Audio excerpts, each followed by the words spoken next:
All right, down in the engine room here, she features a pair of Mercury Mercruiser 7.4 liter multi-port injection engines. They are V drives, again just over 500 hours, closed circuit cooling.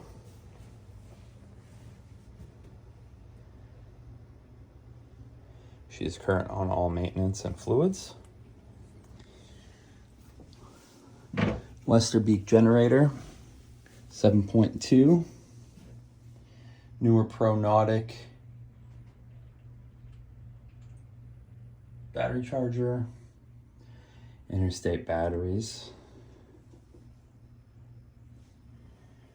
There's our newer Garmin Autopilot pump.